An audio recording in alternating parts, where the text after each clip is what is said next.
I'm Craig Smith. We are live at Tucson International Airport, where former President Donald Trump's aircraft has just landed a couple of minutes ago. We didn't get quite as good a view of it as we thought we might. The winds have changed and become quite strong in the past hour or so, and they used a runway that's very unusual for large planes to use at Tucson International.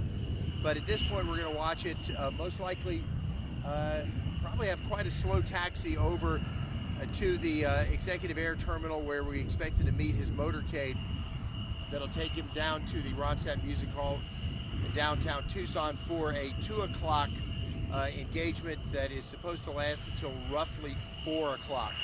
Now that particular aircraft is a Boeing 757. Before Donald Trump bought it in 2012, and it is said that he bought it at that time because he was considering getting a larger plane for a presidential campaign at that time.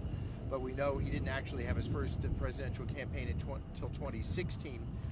The plane was owned by several different airlines and a couple of corporate owners before it came to Donald Trump.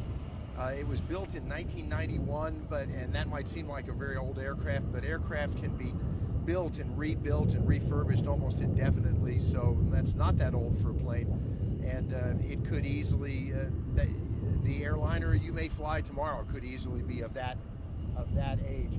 The plane is still far on the other side of the airport runway complex. We'll try to give you a look at it as it gets a bit closer. Now, in terms of what's inside the plane, we know some of this just from videos that the Trump companies have produced on their own. Think of a very large, very fancy, very expensive RV inside. A typical 757 will carry between 200 and about 240 people when it's being used as an ordinary airliner. But this plane has been set up to hold about 45 people in very fancy luxury seating and so on. It's got its own private bedroom. It has a dining room, or at least a table that can be converted to a dining room table. Several very elaborate entertainment systems inside the aircraft and so on. So, you know, it's kind of a home away from home, a home on wings. And again, now we're seeing it should emerge from some charter buses. We think we've actually sort of, excuse me, we think we've actually sort of also come upon accidentally the U of A football team heading out to a game, because there's another charter plane and a series of buses that are in our view. So, but this is a very different type of aircraft from Air Force One, the presidential aircraft, mainly because of the difference in very specialized secret communications gear that Air Force One would have on board. It has air defenses, much like a military aircraft would have, that sort of thing. So it's a very different aircraft than Mr. Trump's plane, which is still essentially a civilian aircraft. Now, he has pushed, when he was president, and if he becomes president again, has pushed for a very different color scheme for Air Force One. He doesn't think the current blue, white, and silver color scheme is bold enough, I think.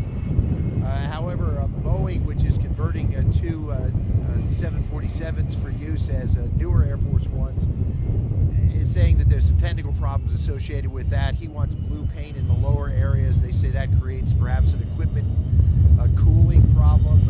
And paint is not an unimportant weight when you deal with an aircraft of this sort. I'm just going to go ahead and be quiet for a minute and get a look at that plane going by.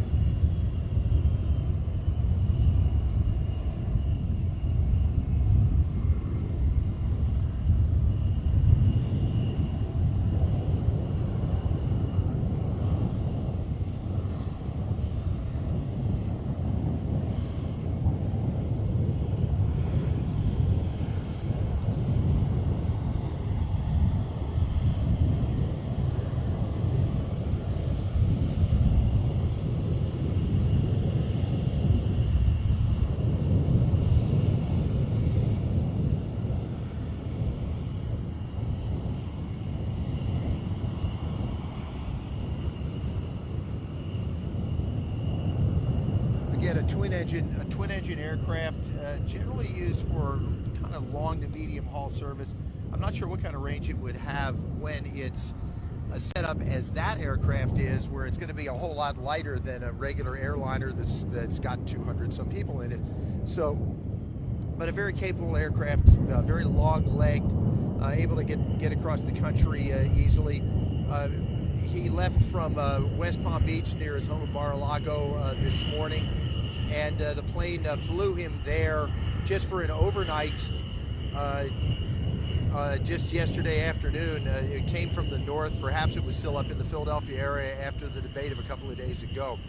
So again, at this point, we are watching for the plane to come, park, let him off, get him into that motorcade to take him to downtown Tucson for that event at the Ronstadt Music Hall.